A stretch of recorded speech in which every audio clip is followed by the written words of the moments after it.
Olá, estamos aqui iniciando nosso podcast, Amostrado Podcast, e hoje nós temos o primeiro convidado, né, estreando aqui no nosso podcast, né, o criminalista, podemos chamar assim, né, o advogado criminalista e amigo da gente, né, Dr. Roberto Duarte. Então é uma satisfação, doutor, a gente lhe recebê-lo. Eu vou ficar às vezes chamando de doutor e às vezes chamando de Roberto. Não, meu amigo, você não me xingando para não cometer crime de injúria, por mim tanto faz, viu? Pronto. Então, fica à vontade, doutor Lázaro. Satisfação em recebê-lo, né? A gente está começando agora o nosso primeiro episódio aqui da sequência de episódios do nosso podcast, Amostrado Podcast, né? E estamos muito felizes.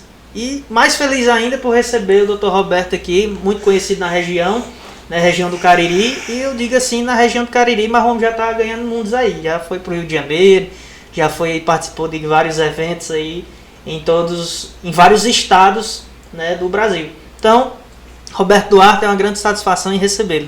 Ô Lázaro, a satisfação é minha quando você me falou desse seu projeto. Eu lembro bem, ano passado, salvo engano, né, ali finalzinho também da pandemia, você falava dessa sua vontade de lançar seu podcast, e eu sempre lhe incentivei também. Você é um cara, um amigo, um irmão que a advocacia me deu, um cara muito visionário, um cara novo e sabe o que quer fazer e sabe fazer com qualidade.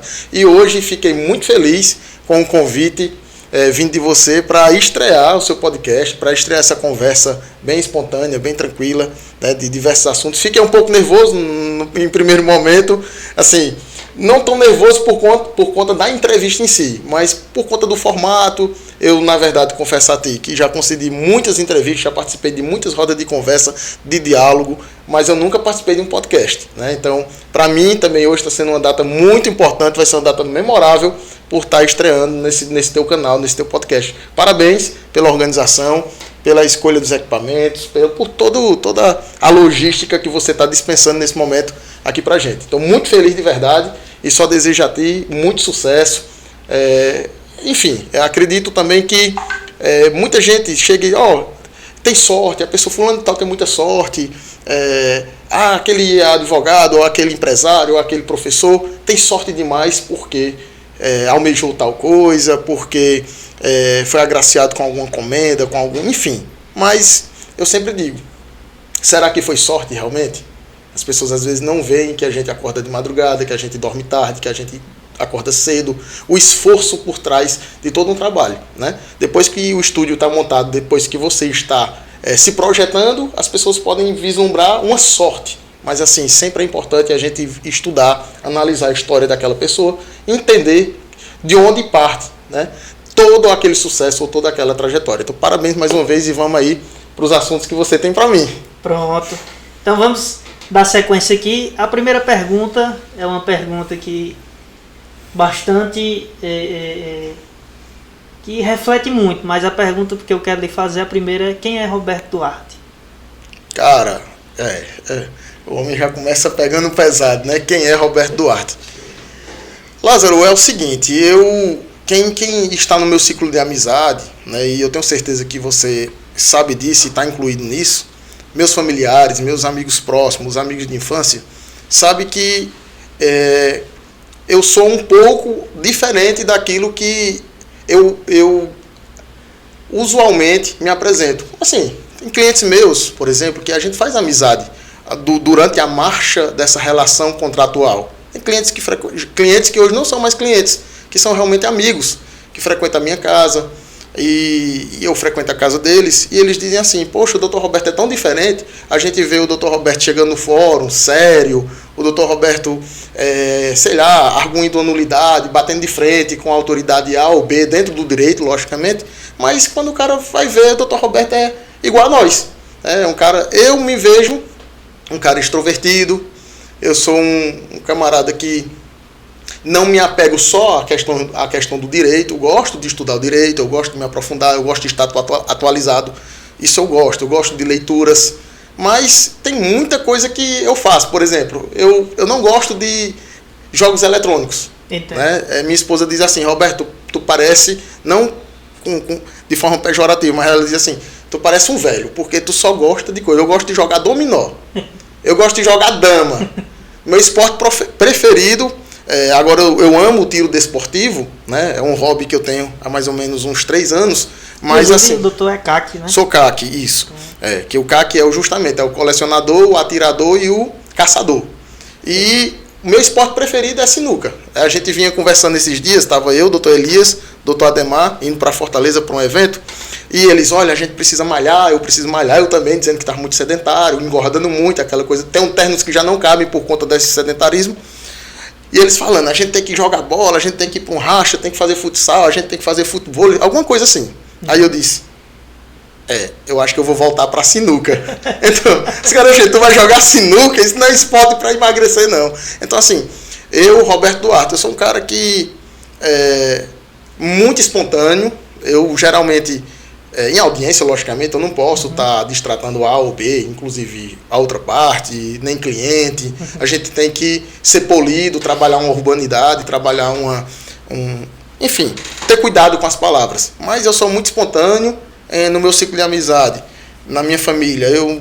Eu às vezes falo mais e reflito menos. E isso, às vezes, pode gerar uma situação cômica, muito engraçada.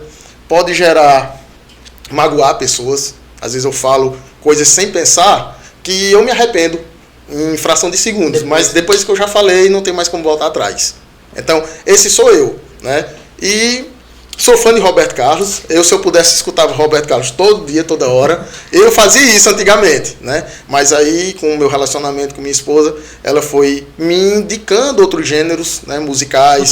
Outras opções. E eu comecei a gostar de outros gêneros musicais. Assim, hoje eu escuto tudo, né? Por influência dela. Mas no passado, Ave Maria, era diariamente, né? Mas assim, não de uma forma, como é que tu escuta Roberto Carlos todos os dias? Mas não é aquela mesma música, né? Muita gente não sabe. O pessoal diz, Roberto Carlos só faz show no final do ano, na Globo. Não, se você for no site oficial dele, ele tem inúmeros shows durante todo o ano.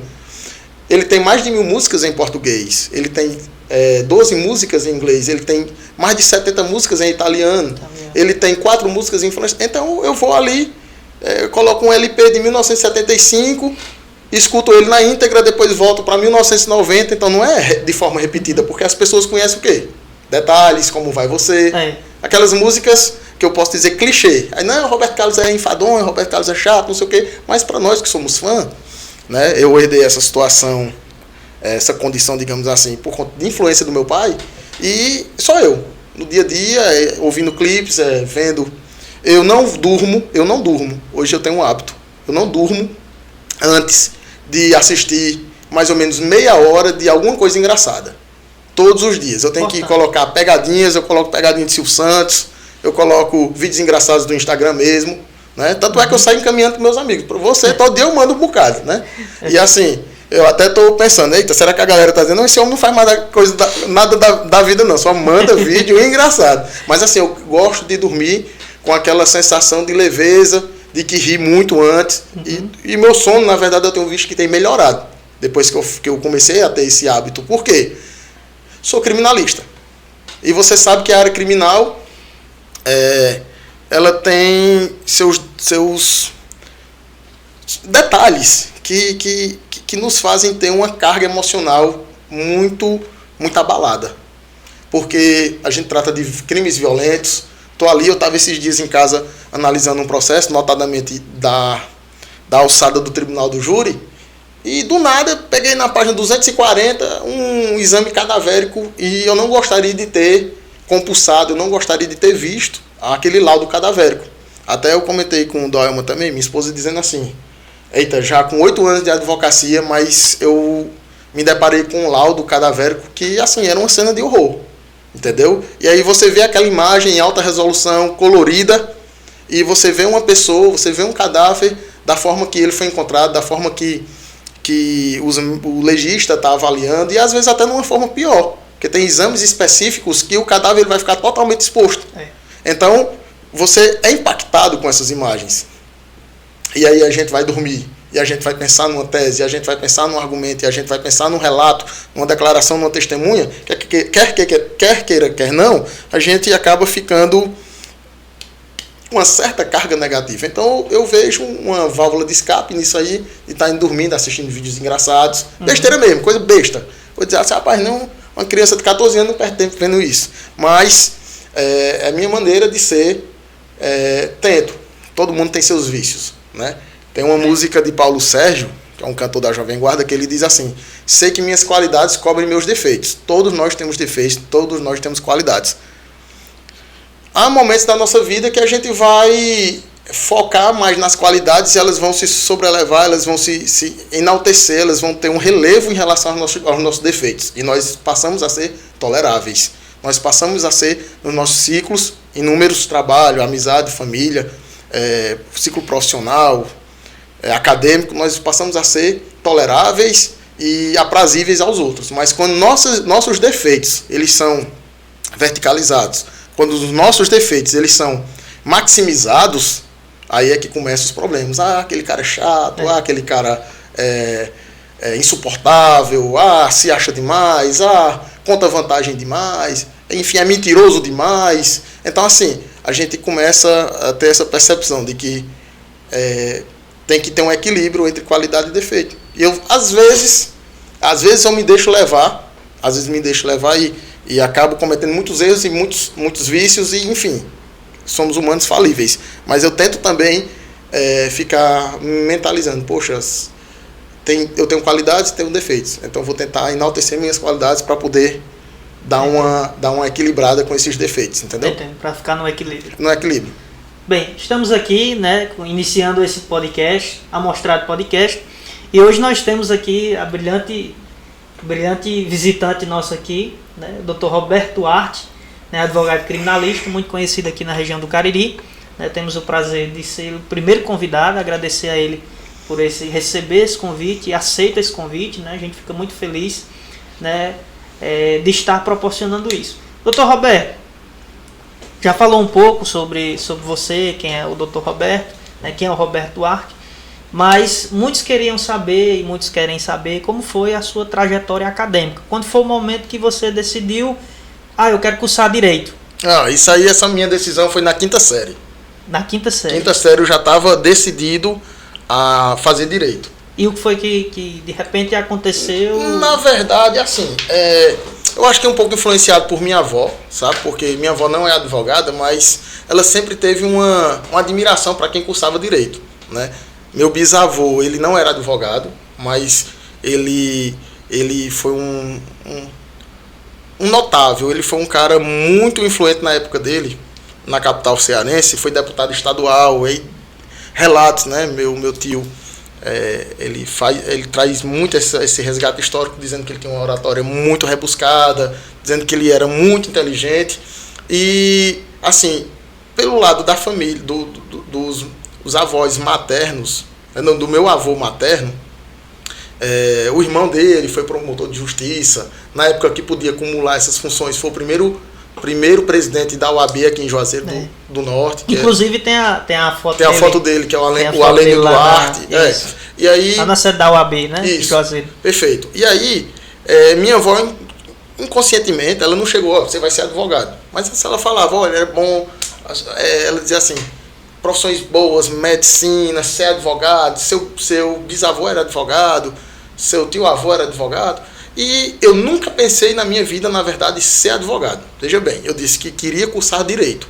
Entendi. Mas na 5ª série eu lembrei recentemente, que eu fiz um teste de vocação. É tanto que hoje, para eu exercer a advocacia, eu fiz alguns concursos públicos, muitos concursos públicos, mas eu fiz Direito focando, né, objetivando ser delegado de polícia. Era Ave Maria. Era a profissão top, era a profissão que eu estou realizando. Era a profissão desejável. Isso, porque sempre fui influenciado por essa questão de prisão, de arma, de elucidar crime, de essa questão de suspense, entendeu? De suspeito. Eu sempre fui, porque meu pai é policial militar. Então, eu escutava histórias, inúmeras histórias. Recentemente teve um julgamento muito reverberou bastante na região, que foi um julgamento do Sérgio Rolim, e que intitulou-se a ele a questão do escritório do crime, onde existiram vários assassinatos, existiram vários homicídios em série de mulheres aqui na região do Cariri. Foi. Na época no início dos anos 2000, ali em 1900, salvo engano, de 1997 até 2002, 2003. E aí, eu escutava essas histórias. Eu ouvia meu pai chegando, cansado, dizendo assim que passaram a madrugada procurando esse cara. Compreende? Então, assim, eu sempre fui... aconteceu isso, aconteceu aquilo. Sempre vivenciei essa questão de ver armas, de ver munição. E eu fui influenciado dessa forma. E quando eu comecei o direito, eu digo, eu quero ser delegado. Né? Delegado de polícia. Nunca vislumbrei. O pessoal diz, porque não faz concurso para juiz. Nunca vislumbrei isso para promotor de justiça da mesma forma. Mas eu queria ser... apesar que a função do promotor ela é um pouco... parecida, digamos assim, com a função do delegado. Né? O delegado executa a primeira fase da persecução criminal, que é a fase de inquérito policial, a fase inquisitorial. Depois, aquele trabalho a praxe é que aquele trabalho desenvolvido por delegado vai chegar nas mãos do promotor para ofertar denúncia. Né? A maioria das denúncias são ofertadas com base no inquérito policial. Mas eu tinha essa vontade.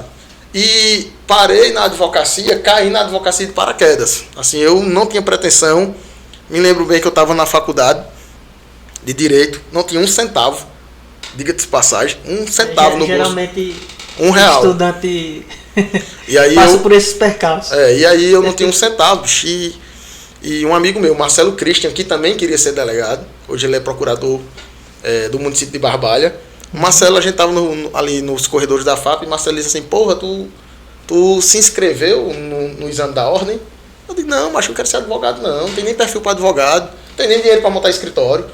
E aí ele, não, cara, vamos fazer para testar conhecimento. Porque a gente está numa fase que é bom saber o nosso nível. Vamos testar? Mas eu me desesperei. Aí descobri que mais uns 8 ou 9 da minha turma tinha se inscrito. E aí eu digo, como é que eu vou conseguir esse dinheiro? Eu acho que eu peguei emprestado com alguém, metade, mais metade com outra pessoa. Eu lembro que na minha eu pedi até a taxa de isenção. Foi, né? Foi deferido. Foi o primeiro pedido que eu fiz. Que deu certo. Antes de ser advogado. Antes de ser advogado. Show de bola aí. Foi um indício, né? Um indício muito bom de que a advocacia daria certo para você. Pois é, aí deu tudo certo, graças a Deus, né? E aí, como foi? E aí eu fiz a inscrição. Confesso para vocês que eu não estudei para a primeira fase. Eu acho que uma semana antes eu fiz algumas questões. Eu não tinha nem dinheiro para comprar esses livros, que era da editora Foco, salvo engano. E eu tirei cópia de, mais ou menos, era essa espessura, que tem ali umas 100 questões ou 120 questões, um geralzão de questões anteriores e fui resolvendo. Pronto, aí fui fazer a prova. Passei na primeira fase. Depois que eu passei na primeira fase, meu amigo, professor que não sabia meu nome, colega que nunca tinha falado comigo, e não sei o que aí. Parabéns, doutor. Meu amigo, gostei tanto. Doutor e doutor de que eu. Rapaz, já passou na OAB. E eu vi o sofrimento, eu não entendia, mas eu vi o sofrimento de outras pessoas. Isso. Porque na época que eu fiz, poderia fazer o exame da ordem já contando do 8º semestre. Acho que agora é a partir do 9º, né? Na minha época eu fiz, já foi a partir do 9º. Pronto, eu fiz no 9º também, mas na época já no 8º. Aí eu via, cara, o sofrimento de gente. Primeiro semestre do 8º, segundo semestre do 8º, o primeiro, segundo, nono, primeiro, segundo, olha, 8º, 9º, 10º. Então o cara já tinha feito 6 vezes, bicho. E não, na primeira fase, não passava. Ficava 38, né, 40, né, o mínimo, né, metade, né. Aí 38, 39, aí recurso, não sei o que, não passava. Aí eu fui começando a dar mais importância. E porra, muito concorrido, né? Muito concorrido. Via que tinha outros professores também, que eram advogados. E aí eu digo, rapaz, eu vou encampar esse negócio aí. Eu trabalhava no regional, olha aí, pra sobreviver, né? Meu amigo, eu já trabalhei de tanta coisa. Já fui entregador de frango. Foi mesmo? Foi, entregador de frango. Doutor Roberto, entregador de frango. Eita, menino, foi um período muito turbulento na minha vida, porque era uma onda, viu? Eu entregando frango. Quando os frangos não caíam no chão, quando os cachorros não corriam atrás de mim, uns 3, 4 frangos aqui, ó. E os cachorros atrás. Os cachorros atrás. É uma história, um onda isso aí. E aí, eu já fui auxiliar de estoque, já em 2 empresas. Já fiz um monte de coisa. E sempre auxiliando. Fiz um monte de curso técnico também. Fiz curso técnico de eletrônica no Centec. Né? Passei em 5º lugar no processo seletivo. Sempre focado em muitos cursos. Comecei a trabalhar com 14 anos. Naquele sistema do menor aprendiz. Aqui no Senac. Enfim. E aí comecei. Aí eu digo, rapaz, como é que eu vou fazer para sair dessa situação? Porque eu não queria, eu já estava até cursando direito, eu não queria continuar sendo nada contra os estoquistas, tenho muitos amigos e respeito a profissão, mas não era ali para mim. Estar como auxiliar de estoque. Que outras pretensões. E aí eu tinha um curso de auxiliar era administrativo. Essa questão burocrática, essa questão, enfim, e de empresa, de gabinete, né, de escritório, enfim, mas desenvolvi pouco essa atuação. E aí eu saí um edital para o concurso, o processo seletivo do regional. Aí eu digo, rapaz, tentar. Pelo menos eu olhei o salário para nível técnico, né, que era o nível médio. Aí eu vi que R$1.200 naquela época, 2011. Né? Era um salário bom. Era. Aí eu digo, oxe, R$1.200, e se eu passar e comecei a olhar o que é que eu vou fazer? Aí, meu amigo, enfermeiro. Não, era técnico de enfermagem. Eu não era técnico de enfermagem. Não dava certo. Aí, maqueiro. Eu digo, meu amigo, se eu for, eu não sirvo para entregar frango, fico derrubando frango no chão. Se eu for maqueiro, eu vou me matar. No centro cirúrgico, o cara descendo, saindo da ambulância, na emergência, vai urgente pro centro cirúrgico, pra cirurgia, o cara morria. Porque eu derrubava o bicho no chão. Não dava certo. Não dava certo. Eu digo, rapaz, deu errado aqui pra mim. Aí eu fiquei olhando lá. Inclusive, eu fiz minha inscrição do regional na FAP. Eu lembro que eu estava numa tarde lá e nos computadores, porque eu não tinha internet. Eu usava a internet da faculdade. Geralmente eu ia à tarde para a faculdade e ficava lá, que eu estava pela manhã nesse período. Aí à tarde eu ia, porque eu não tinha dinheiro também para tirar xerox. Aí eu fazia apontamento e ficava usando os livros da biblioteca realmente. Eu usei muito a biblioteca da FAP. Muitos livros de lá. E aí, na tarde eu vou fazer essa inscrição. Aí imprimi o boleto lá também, tudo foi lá. Aí para pagar, acho que na época a inscrição foi R$50. Ou foi... foi que hoje é considerável... Foi ínfimo, de toda forma. Foi de 35 a 50. Aí eu fico olhando. Aí tem lá tudo, um monte... Porque o regional iria inaugurar. Então não tinha cargos... Era para prover. Na época eu era técnico de enfermagem, mas nem... fui fazer a seleção, mas eu lembro dessa. Então era para provimento de cargo. Isso. Aí, pô, tinha tudo. Gesseiro, jardineiro. Até cogitei. Daqui para você, jardineiro. Não, porque assim, era R$1.000 na época. Aí pro outro que era auxiliar de farmácia, né? Eu digo, só por causa de R$200, acho que eu passo para jardineiro, né? Aí ficou nessa onda aí maqueiro, gesseiro, eletricista. Eu digo, rapaz, eu vou fazer o quê? Aí eu, auxiliar de farmácia, sabia, assim, eu sabia o que era uma farmácia. Mas eu digo, rapaz, o que foi auxiliar? Não tinha. Eu não sabia as atribuições. Prática, né? Eu não sabia as atribuições. Eu digo, porra, como é que eu vou fazer? Aí botei lá também, nesse mesmo dia, auxiliar de farmácia, atribuições do auxiliar. Botei, abri o Google aqui, aí li uns artigos, vi uns vídeos. Eu digo, bom. Dá certo pra mim. Com todo respeito, né? Com todo respeito também, que eu amei aquela profissão. Eu digo, bom, vou auxiliar, vou entregar medicamento, vou olhar prontuário médico e tal. Vou estocar algum medicamento, eu já tinha um conhecimento de estoque, né? Eu digo, é esse aqui. Deu mesmo certo. E não precisava de algum curso anterior. Porque técnico de enfermagem eu tinha que ter um curso técnico. Entendeu? Sim, técnico de radiologia eu tinha que ter o curso também. Entendeu? Eu acho que o técnico de radiologia, logicamente por conta da radiação, pagava até os 1.800. Isso. Aí eu digo, não tinha como ser técnico de radiologia. E tinha medo também da radiação. Mas hoje o medo passou porque todo dia eu estou exposto nas unidades prisionais e aqui eu faço uma crítica.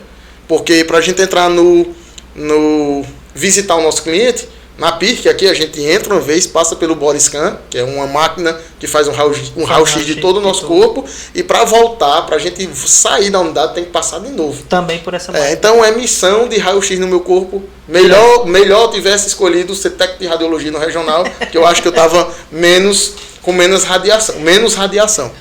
Enfim, passei. Aí eu me lembro que eu baixei uns PDF explicando como era a rotina e logística de uma farmácia, né? Distribuição, como é que faz, medicamento, tal, não sei o quê, que era uma questão mesmo de operacionalidade. Pronto. Aí as disciplinas, matemática, português, não sei se tem uma redação, acho que tem redação não. Raciocínio lógico. Básico, né? Raciocínio lógico, conteúdo específico, lei do SUS. Aí eu já tenho uma noçãozinha, por conta do direito, foi bacana para mim, porque eu consegui interpretar as normas. E E aí, isso foi no 6º semestre já. E aí, meu amigo, eu estava no horário de intervalo, pela manhã, e foi num período, confesso a você, foi uma redenção. Foi assim, mesmo que você está dizendo assim, ó, você, com todo respeito, mas mesmo a sensação foi de, ó, você está na UTI, mas agora tu vai ter alta. Foi a mesma sensação quando eu recebi essa ligação. Porque eu estava, acho que com um alívio, né? Moto quebrada, semana de prova, uma situação sem dinheiro, como eu digo, reitero. E, enfim, era complicado. E aí estava no intervalo, acho que o intervalo era 9h40, acho que era 9h40, voltava às 10h10. E aí eu recebo. E eu recusando. Porque eu ia pegar um livro na biblioteca, ela estava uma zoada maior do mundo. E lá não pode atender? Não pode, e eu recusando, aí quando eu saí da sala, o regional me liga. Era gerente dizendo, Roberto, é porque você foi aprovado, você sabe? Foi. Não, para você se apresentar segunda-feira, porque você está sendo convocado. Eu digo, oxi. Aí eu fiquei, quando de segunda-feira eu pensei nas provas, pensei em tudo, e eu estava pela manhã. Uhum. Então eu tive que pedir transferência para a noite, aí teve um período de adaptação.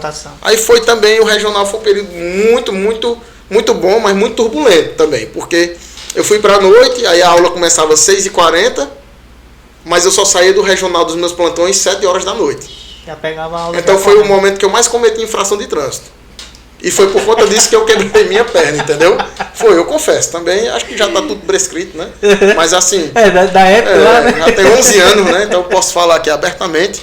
Porque, cara, a aula começava às 6h40, olha só. Uhum. E eu só bati o ponto para sair às 7h. Então do regional ali, perto do shopping, até a FAP. Aí eu pegava essa Avenida Padre Cícero aqui, meu amigo, que era de buraco, de tudo. Eu só lembrava... Igual a UTI. E eu só lembrava do dólar eventual e a culpa consciente, né? Digo, puta que pariu. Eu não tô com dólar eventual, eu não tô ligando foda-se. Eu tô dizendo assim, meu Deus, eu tenho condições de evitar um acidente. E acelerava, entendeu? Aí sinal vermelho eu passava direto, batido. Puf, velho na rua. Quando eu dou aula, eu falo essa história para os alunos, entendeu? Mas na minha consciência, eu não estava com dólar eventual. Não queria que acontecesse nada. Eu não estava ligando o foda-se. Sua intenção era chegar rápido. Minha intenção era chegar rápido. E na minha mente eu tinha habilidades quase que sobrenaturais para evitar um acidente. Mas Deus me provou que eu não tinha isso, que provei do próprio veneno, né? Eu colidi numa situação dessa, eu acabei colidindo, e é verdade, acabei colidindo na traseira de uma Ranger Rover. Ixi. Foi triste. Prejuízo pra você. Eu tenho uma YBR verde. E aí a bichinha ficou destroçada e minha perna também. Até hoje eu tenho um pino de 20 centímetros e 8 parafusos na minha perna esquerda. Não sabia desse. E quase morro também dessa situação. Eu já tive 3 episódios na minha vida de morte. Foi mesmo? Uma vez por afogamento, eu tinha de 7 a 8 anos, meu pai me resgatou da piscina. Eu tinha um trauma, na verdade. Hoje eu gosto muito de piscina. Mas há pouco tempo eu tinha trauma de mergulhar. Eu tinha trauma de mergulhar, mas graças a Deus superei isso aí. Né? E essa outra vez foi quando eu quebrei a perna, que foi em 2014. 2013 para 2014. E aí eu tive embolia pulmonar, enfim, foi bem traumático e quase que eu morri. A última vez foi também agora na Covid, né? Deus me salvou, a força dos meus familiares, enfim, que eu também fiquei internado, comprometimento dos pulmões em 40%. Então, assim, eu elenco já na minha vida essas 3 possibilidades efetivas, o que daria certo. E tinha a possibilidade de aumentar, né? De 40 para mais. Exatamente, de morte. Mas graças a Deus ainda estou por aqui. Tá por aqui, graças a Deus, né? Então nós estamos aqui recebendo o Dr. Roberto Duarte, né, no primeiro episódio aqui do Amostrado Podcast. Né, mais uma vez é uma grande satisfação de recebê-lo, né, esse amigo, amigo da advocacia, amigo pessoal, particular, né, graças a Deus. Dr. Roberto, e aí como foi que quando você recebeu a carteirinha da OAB... Não recebi carteirinha da OAB. Carteira, na verdade. Eu recebi a carteira da OAB. Na verdade, até me desculpa, mas você já ouviu eu falando isso? Já. E... Por isso, eu dei essa carteirinha só para ir... Né? Vai que cola, né? Porque assim, na verdade, eu sou muito crítico com os colegas advogados que mencionam... tô até com ela aqui no bolso. Que mencionam a carteira da OAB. Isso aqui é a carteira. Porque a galera... eu quando eu prestei o juramento, quando eu passei na prova da OAB... O presidente da OAB não disse, tá aqui, não jogou assim para mim e disse, aí, tá aqui tua carteirinha, não. Carteirinha, eu me refiro a... Estudante, né? Não, nem de estudante, porque nós somos eternos estudantes. Carteira de estudante, carteira de identidade do advogado, carteira de sua habilitação profissional. Carteirinha, se você quiser denominar carteirinha de clube recreativo. Você é sócio desse clube? Cadê sua carteirinha? Uma situação... Mas você não pede para uma autoridade, por exemplo, não me colocando na qualidade de autoridade, mas não existe hierarquia entre juiz, promotor, delegado e advogado, nem defensor. Então, doutor, qual é a sua carteira? Já aconteceu inúmeras audiências de me pedir a carteirinha e eu me fazer de desentendido, eu não entregar. Eu digo, é o quê? Não, a carteirinha. Não tem não. Tem a carteira da OAB. É a carteira da OAB que quer? Você tá falando é a carteira. Aí se for a carteira, a carteira tá aqui. Entendeu? Porque assim, eu acho que é uma forma de, infelizmente, culturalmente e implicitamente, de tentar menosprezar ou diminuir a atividade do advogado. Infelizmente, o advogado tem um grande criminalista que eu respeito e admiro a atuação dele, que se chama Zanoni Júnior. E ele fala também nas redes sociais. Isso, e ele fala que o advogado, e é verdade, o advogado é persona non grata. Advogado é aquele cara que ninguém gosta, até que precise de um. Entendeu? Lá vem um advogado. Ixi, contratou um advogado. Advogado é questionador. Porque o advogado é aquele cara que vai apontar o dedo pro erro. Inclusive, você já teve autoridade, você defendeu, né? Como a delegado de polícia já lhe procurou para esclarecimento? Já, delegado de polícia, já teve no meu escritório, inclusive, juiz aposentado, que já me procurou. E precisa, né, do advogado? Precisa, né? Já os policiais em geral, já advoguei para policial civil, policial militar. Você hoje faz parte da associação da qual também faço parte. E nós defendemos policiais. Então, assim, a sociedade em geral, né? Não existe eleição, escolha de causa. Existe pessoas que precisam, as causas chegam, né? As causas chegam até nós. Então, o advogado ele realmente é essencial à administração da justiça, é essencial ao desenvolvimento da justiça. O advogado realmente é a voz daquele que se sente lesado ou que acha que tem o direito. Mas o advogado vai filtrar.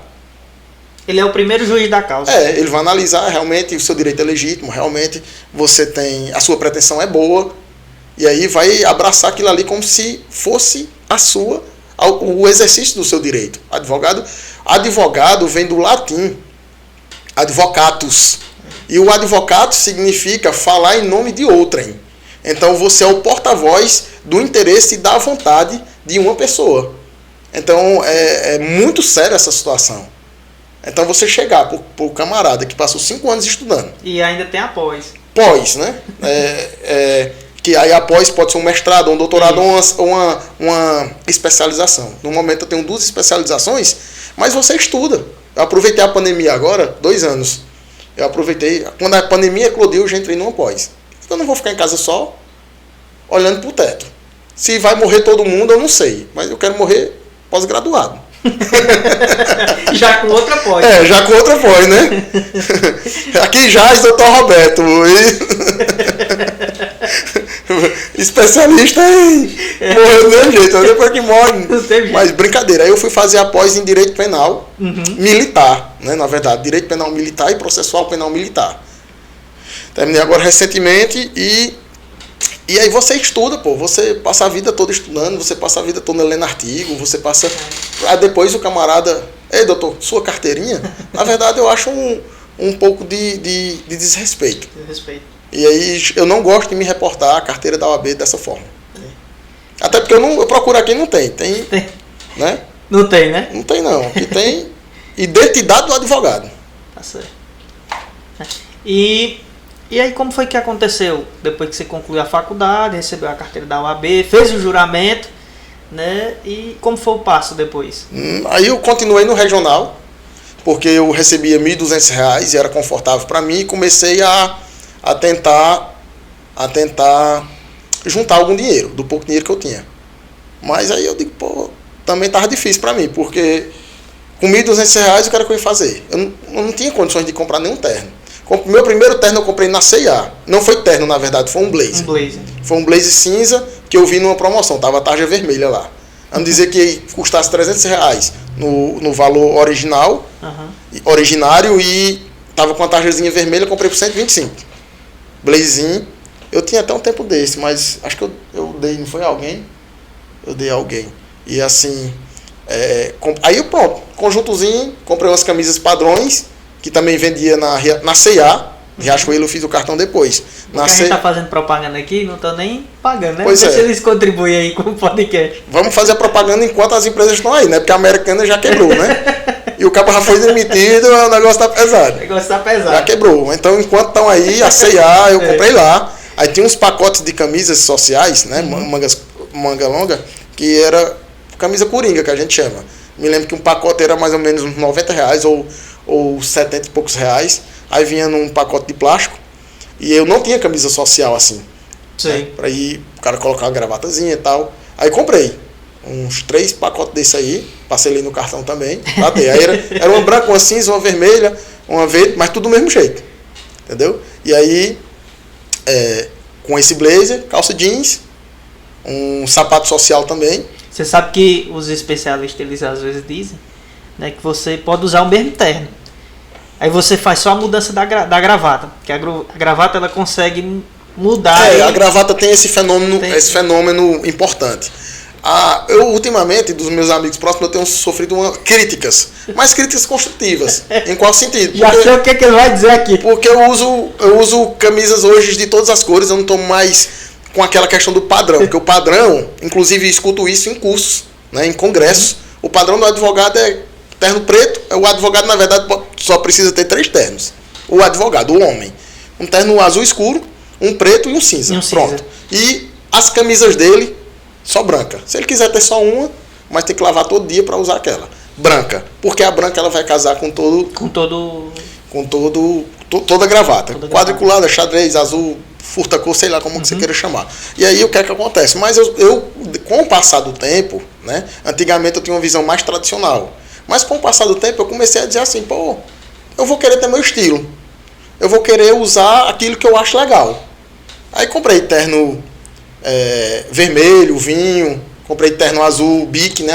Tem um que é muito famoso, você costuma usar aí nos tribunais dos júris, a gente acompanha aí nas redes sociais, que é aquele terno vinho, né? O vinho é impactante. Que é impactante, que é parecido muito com aquele daquele desenho lá me lembrei do desenho.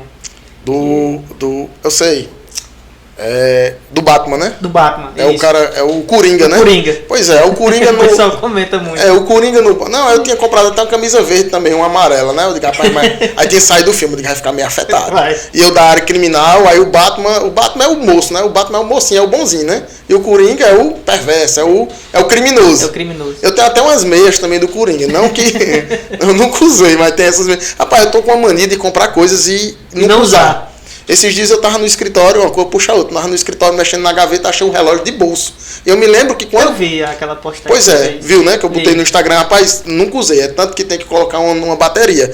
E tem uns 5 anos que eu tenho aquele relógio. E eu me lembro que quando eu comprei aquele relógio, eu disse assim, isso aqui vai quando eu começar meus júris. Quando eu estiver no júri, eu vou tirar do bolso aqui e vou olhar. Pra eu zerar. Tipo assim, eu tenho 1h30 de fala. Eu boto ali meio-dia ou meia-noite, quando fizer o giro de 1h30, quando der 1h30, já acabou minha fala. Mas eu nunca usei esse relógio. Vou começar a usar agora.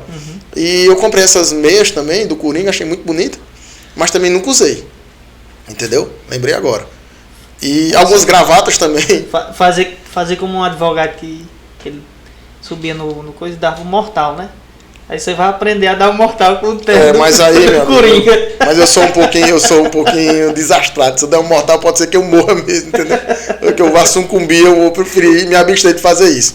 É muita emoção.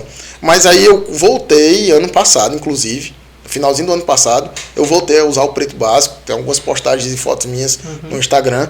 Do preto. Inclusive a gente estava no evento recente da OAB daqui de Juazeiro do Norte, né? A inauguração da sala da OAB. Quero até aqui mandar um abraço para o Dr. Vavá, depois ele vai nos acompanhar nas redes sociais, que inclusive também a gente pretende convidá-lo para fazer parte também aqui desse podcast, para gravar uma entrevista com a gente. Né? E recente foi a inauguração da sala da OAB, né? Que inclusive nós estávamos lá participando desse evento, né? E você estava com esse terno terno mais convencional, preto, né? Aquele mais Era, eu tava. Isso, inclusive, eu não tava com a camisa branca, mas eu coloquei uma camisa que combinava, né? Que a gente chama de tom sobre tom. Tipo, era um cinza claro, era era cinza mesmo. Meio que metálico e o terno preto. Terno preto. É, porque realmente combina, assim, realmente. E na verdade eu tive um trauma com esse negócio de terno preto. Vou lhe dizer duas passagens, inclusive envolve o próprio regional. Rapaz, eu tava com terno preto nesse padrão. E sem preconceito nenhum, mas nesse padrão, ternozão preto. E eu fui no regional, depois de alguns anos que eu não voltava lá, eu tive que fazer uma diligência de acesso a prontuário médico do meu cliente. Meu cliente tinha sido vítima de uma tentativa de homicídio, e eu precisava dessa documentação, precisava demonstrar isso nos autos, tinha autorização, mediante procuração específica dele, e o Código de Ética Médica habilita, isso possibilita, terceiros ter acesso, né? Isso, desde que devidamente autorizado. E aí eu tava lá, aí começou uma mulher a olhar pra mim, pô. Senhor, uma mulher fixamente olhava pra mim. E eu já tava ficando meio... Gente, cheio estranho, né? A mulher olhava pra mim. Eu posso pedir mais água? Pode. Por favor. Pode. Desculpa aí, é porque eles querem podcast, era bem espontâneo. Aí pode ficar à vontade. Igual lá em casa, entendeu? Aqui bota bem cheio que eu bebo muita água, viu? Que não tem isso não. Aí o que acontece, Lázaro? E a mulher olhando pra mim, pô, senhora. Mulher olhando assim, aí fixamente, aí vez ou outra eu olhava pro lado, olhava pro outro. Poxa, essa mulher olhando pra mim, ela fazia assim, ó. Eita. Balançava a cabeça. Aí eu virava de novo, né? Desconfiado. Eu esperando mais de meia hora lá, com a senhazinha e tudo. E a mulher se levanta, aí fica de novo olhando pra mim, aí meio que quer sorrir. Aí eu digo, oxi. Eu acenei assim pra ela, ela acenou também. E eu escorei no balcão, aí com um pedaço ela escora no balcão também. Ela, tudo bom? Advogado tem que ser simpático com todo mundo. Com quem conhece e com quem não conhece. Quem não conhece. Entendeu? Porque é uma profissão que ela exige esse contato, né, pessoal, esse contato físico com as pessoas. Então ela, tudo bem? Eu digo, tudo bem, como é que tá a senhora? E aí comecei a conversar. E aí ela, tá lembrada de mim não? Rapaz, a pior pergunta que uma pessoa pode fazer pra outra na vida. Tá perdido, se for pra mim, tá perdido. Não, é esse negócio de não tá lembrado de mim não. Às vezes eu lembro da fisionomia, agora do nome. Eu não sei se é mais frustrante o camarada que não tá lembrado dizer que tá lembrado, ou dizer que não tá lembrado. Não tá lembrado. Porque não tô lembrado, não é mesmo que eu tô dizendo, não sei nem quem é tu. Sei quem é tu. Entendeu? Porque você vê a cara da frustração da pessoa, quando você diz, como é? Diz, tá lembrado de mim não? Hoje eu tô mais sincero, eu digo, tô não. É porque eu vou dizer, antigamente eu dizia tô. Aí o cara disse de onde? Oxi! Quando dizia de onde, se passava. Faça pergunta difícil. Ei, agora veio cheio mesmo, veio sem pena, viu? Veio, agora. O pessoal aqui botou pra arrochar. Até com medo de derramar água. Aí sim, a mulher tá lembrada de mim não? Aí eu... Não. Aí ela disse, vamos agora, homem. Agora. Eu disse, agora o quê? Não tem nem uma semana. Eu digo, o que, minha senhora? Tu não tava no velório? Aí eu disse... Ela disse, minha senhora, no velório... Agente funerário. Foi, ela me confundiu como agente funerário, sem onda. Aí ela disse, tu não tava no velório? Eu disse, não, ela não me fulano de tal. Ninguém. E conta a história toda da família. Ela vai ficar a noite todinha, a madrugada todinha conversando. Aí eu digo, meu Deus do céu. Se eu tava bêbado nessa hora. Pois é, eu dizendo assim, eu tenho um irmão que parece muito comigo, mas eu digo, não, um Blado não é agente funerário, não anda em velório, não sei o que, não tem condições não. Eu digo, e não ia estar todo de terno. Eu digo, rapaz. Ela, não, foi você, e não sei o que, é você e tudo. E minha senhora, é o seguinte, aí eu tive que puxar minha carteira da OAB, entreguei um cartão a ela, e expliquei o que era que eu estava fazendo no regional. E disse, minha senhora, realmente não sou eu. Não, mas você não trabalha na funerária tal. Mas rapaz, aí chegou um momento que eu comecei a rir, realmente, que às vezes me dá uma crise de riso muito, que são quase intermináveis, que eu ri, olhei para todo mundo assim, o público sentado, eu digo, agora lascou. Além dela dizer que eu sou, eu vou ouvindo, além dessa mulher dizer que eu sou agente funerário, ela já me empregou aqui na funerária, que eu nunca nem andei nessa funerária. Eu digo, não, eu não sou não, minha senhora, 2 vezes já. E com um terno preto, entendeu? E aí... Já... E envolvendo essa questão de agente funerário. Entendeu? E eu peguei... Eu vou comprar uma camisa azul mais clara, aí minha esposa diz, não compro não, porque pode ser que pareça com o pessoal lá. Exatamente, que tem a empresa funerária muito conhecida aqui, né? Que é o padrão preto com azul, né? Preto com azul, aí é bom evitar. Aí eu fiquei, porra, negócio de preto, macho. Fiquei pensando, olha, fiquei com preconceito com preto. Eu digo, não, preto é negócio de luto, preto é negócio de uma superstição. Preto é negócio de funerária mesmo. Foi. Preto é negócio... Não vou usar mais terno preto, não. Eu vou passar um tempo sem terno preto. Entendeu? Aí abdiquei. Porque teve outra passagem também parecida com essa história de me confundir. Entendeu? Aí eu fiquei pensando, não, preto é para garçom, agente funerário e segurança de festa. Segurança de festa. Eu pensei que ele ia perguntar se não era segurança não, segurança de festa, né? Segurança de festa mesmo. Padrãozão pretozão lá, ó. Pá, fica lá olhando você. Lá. Olhando você, eu digo, não, eu peguei esse preconceito. Nada contra as profissões. Até porque aqui eu já reitero. Até entregador de frango eu fui.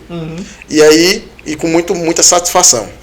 E aí, só na resenha mesmo, né? Só na resenha, A gente brincar um pouco. Aí eu peguei e disse, não, vou usar mais. Aí comecei.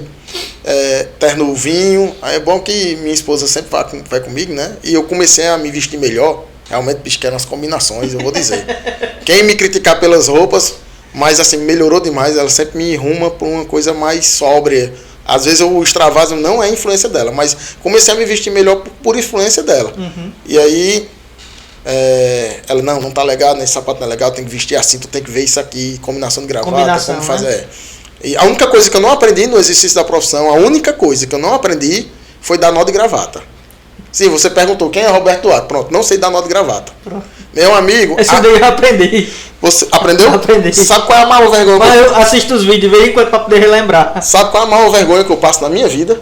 É quando eu compro uma gravata hoje na loja, aí...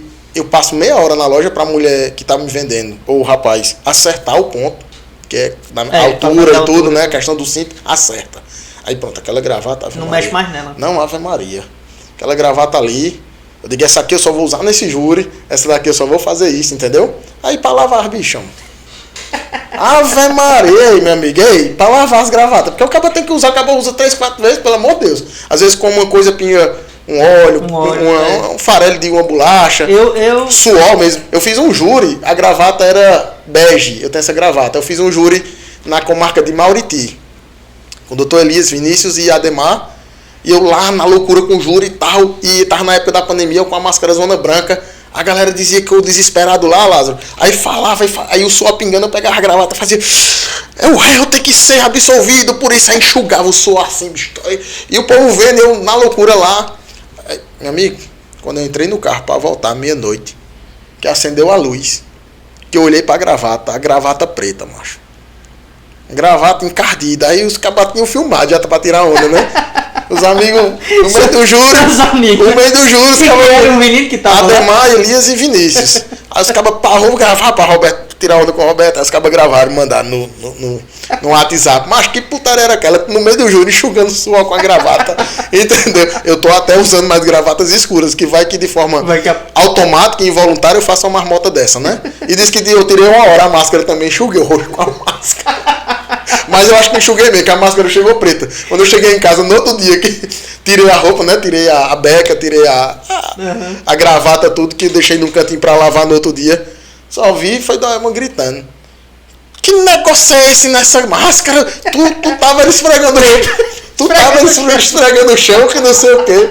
Aí eu digo, não, porque os meninos que na hora lá estavam enxugando o rosto, enxugar os braços, sei lá o que era que eu tava fazendo. Aí a maior frustração é eu comprar, macho, a gravata, pedir pra fazer um nó, aí faz um nó, aí com 15 dias, 20 dias eu volto lá com a cara lisa. Não, tem uns vídeos em bem rapidinho. A menina diz assim pra mim, Roberto, não acredito não. Faz tantos anos que tu vem aqui pra comprar gravata, tu ainda não aprendeu. Eu digo, não, é porque tem tudo, né, pra me ajudar. Aí fica dando nó, tá ligado? Ajudando a gente. Mas eu não sei dar nó. E às vezes eu compro com um nó já feito. Mas eu não gosto muito. Já eu gostei no passado, mas hoje... Porque não é toda gravata que ela é bem trabalhada quando o nó já é feito. Não é toda gravata. Entendeu? Ela fica meio estranha. Né? Porque às vezes você coloca... Vai depender da gola da camisa, vai precisar de um nó mais grosso. Entendeu? E, enfim... Se for uma camisa italiana, que com o tempo a gente vai vendo esses tipos de gola, já vai ter um nozinho mais grosso. Se for uma camisa que chama do tipo americano, aí a gente já pode dar um nozinho mais fino. Eu, na verdade, não gosto muito de gravata com nó grosso, não. Tem advogado que gosta. Eu não gosto.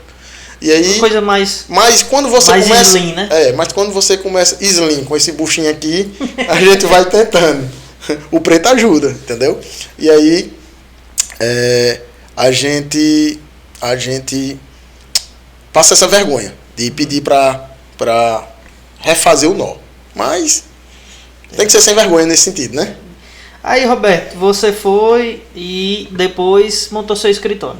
Montei o escritório, não tinha nenhum centavo. Rapaz, Deus é muito maravilhoso. E realmente, não sou esse religioso ao extremo, não sou, quem me conhece assim, mas acredito em Deus, acredito nas coisas boas, acredito nos bons pensamentos, acredito nas providências, realmente, que Ele faz na nossa vida. E Deus é muito maravilhoso, bicho. Eu não tinha um centavo, meu irmão. E já estava comprometido meu salário com alguma coisa, não sei. Eu sei que eu pagava alguma coisa de R$150, era 1.200, ia para 1.100, 1.050. Aí tinha que fazer não sei o quê, tinha que fazer mais não sei o quê. E eu ficava, às vezes, com R$300 pro mês. Pagava umas contas. Eu disse, porra, só tem R$300, bicho, do meu salário. Para botar gasolina, para fazer não sei o quê. Ave Maria, parece que tá pior trabalhando, né? Porque o cabo começa a ganhar uma coisinha e começa a gastar.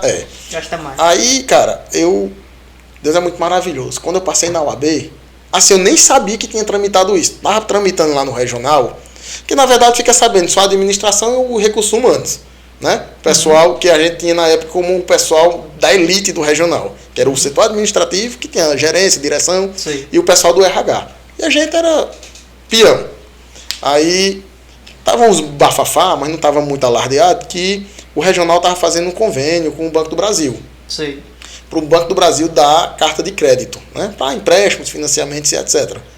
Eu vim saber disso quando eu tive um susto. Porque quando eu fui sacar, era aquele cartão salário, né? Que era só para sacar o dinheiro, não tinha nem crédito. Eu fui botar o cartão na máquina, botei a senha, Meu amigo, tu não tem noção não. Surpresa. Tu não tem noção não, na hora do impacto que eu vi. R$11.000. Tá, na época... Aí eu digo, gente, na tela eu vi o 11.000,00.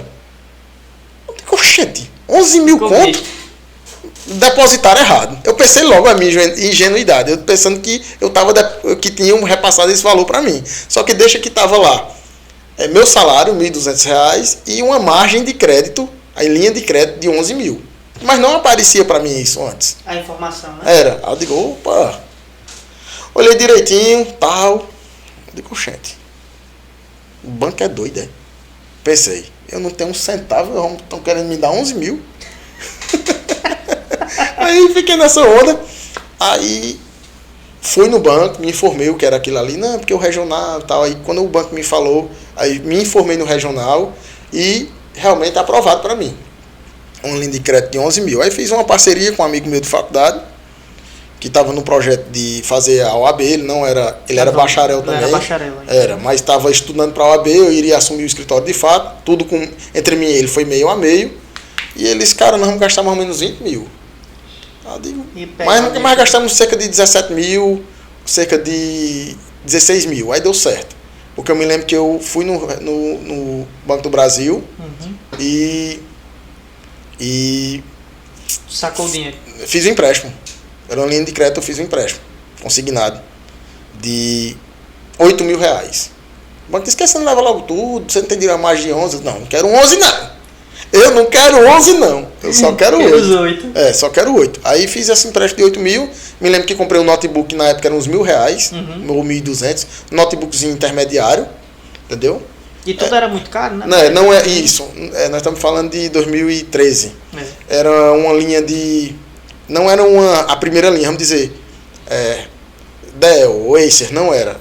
Era uma segunda linha de uma marca, mas muito boa. Aí eu comprei esse notebook, era muito bom realmente ele. E aí comprei o notebook, comprei esses padrões, né? Birô, cadeira. Normal, nada projetado, tudo já pronto, já comprei assim. E... pronto, alugamos o ponto, fizemos a logo, fizemos placa, tudo direitinho e comecei. Ainda em 2014, né? Quanto tempo já de advocacia? Vai fazer 8 anos, esse final desse ano.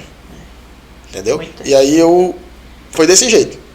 E graças a Deus com a advocacia eu consegui já quitar o empréstimo antes, entendeu? Pagou antes. Paguei antes e comecei a advogar.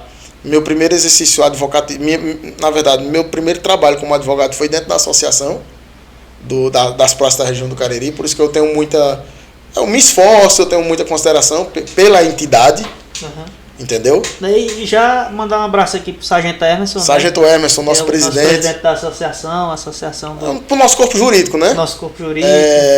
Eu comecei. E hoje você é o coordenador do corpo jurídico. Né? Graças a Deus, nós estamos lá na coordenação da ASPRAC, né? Hoje a gente já conta com 7 advogados. Tem eu, Dr. Lázaro Victor, você, né? Na verdade, vou aqui logo deixar claro. Lázaro Victor com a pasta do Direito Civil. Direito Civil. Doutora Camila com a pasta do Direito de Família. Doutora Rose na pasta administrativa também, disciplinar. Né? Doutor Francisco no Direito Previdenciário.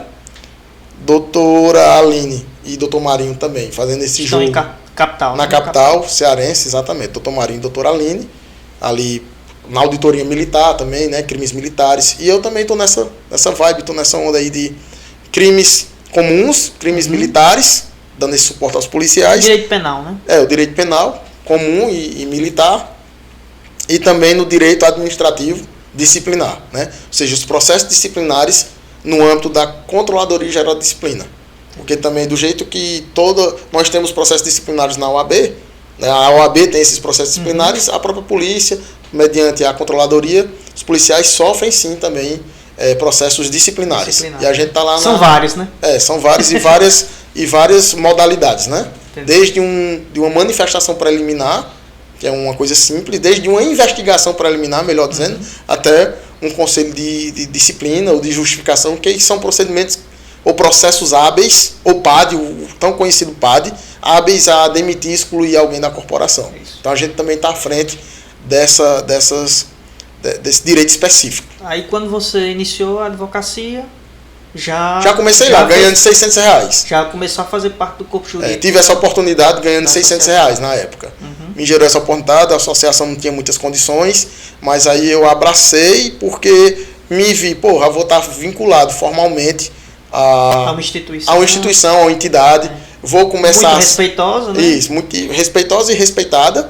Isso. E aí vou ter uma visibilidade, porque os policiais vão me conhecer. Eu imaginei o seguinte: se um policial tem 5 familiares dentro de casa, então eu vou ser conhecido por 6 pessoas. 6 pessoas. Então, essa visibilidade. Então, em um universo de 2.000 pessoas, em um batalhão de polícia, né, eu multiplico aí para meu nome reverberar no ouvido de 6.000 pessoas, por exemplo. Isso. Assim, eu fiz um cálculo, rapaz, eu tenho tudo a ganhar, vou mostrar meu serviço.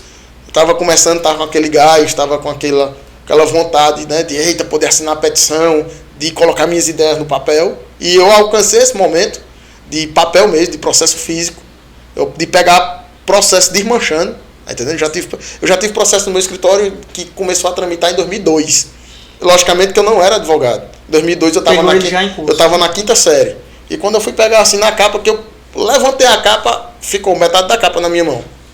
Acostumado com os processos não fazendo eu fiz, eu digo, tá esfarelando.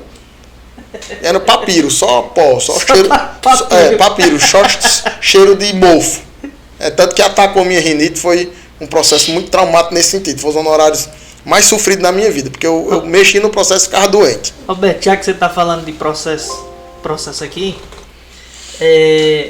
qual seria mais ou menos aí quanto foi mais ou menos aí o período que... Na verdade, qual foi o processo assim que... O povo está perguntando aqui, a galera perguntando como foi o primeiro júri. Aqui quem está chamando aqui quem está tirando essas ideias, esse meu amigo aqui, esse doutor aqui, Lázaro. Pronto. Deixar focar um pouquinho no homem aí, que o homem aqui está com essa criatividade das perguntas. Pronto, deixa eu só clicar. Conecta. Deixa aqui, depois nós ajeitar aqui esse. Pois vai. Pronto. Antes dessa pergunta do primeiro júri, né, o pessoal aqui interagindo na rede social, vamos à pergunta o seguinte. Roberto, qual foi assim o caso que você pegou, não digamos mais de complexidade, mas um caso assim que você teve que dar uma analisada melhor, que você foi fazer aquele júri que foi no gás mesmo e deu tudo certo. Ou não deu certo, né? Porque às vezes também não pode ser que não dê certo. Cara, é assim. Não digo de júri, mas digo um todo, né? Mas tocou. Mas que é, pronto. Isso é verdade. Isso é, o que eu vou relatar é verídico. Isso é verídico o que eu vou relatar. E assim, existem, eu acredito nisso, Lázaro, questões sobrenaturais. Mas eu vou falar de dois aspectos. E envolve júri, né? A figura na verdade, a gente fala de feminicídio, e o crime de feminicídio, não existe um crime de feminicídio, na verdade. Existe um homicídio qualificado pelo feminicídio. O feminicídio é uma circunstância que qualifica o crime, ou seja, ele agrava a pena, ele agrava o preceito secundário da norma penal. O preceito secundário é a sanção, certo? É a previsão legal de pena que aquela pessoa irá abstratamente alcançar caso viola a norma penal. Sim. E aí, teve um plenário do júri que eu fui fazer em São Paulo, na comarca de Jarinu, interior, próximo de Jundiaí. O Cabo foi para São Paulo. Fui. Puxa, desenrolado mesmo.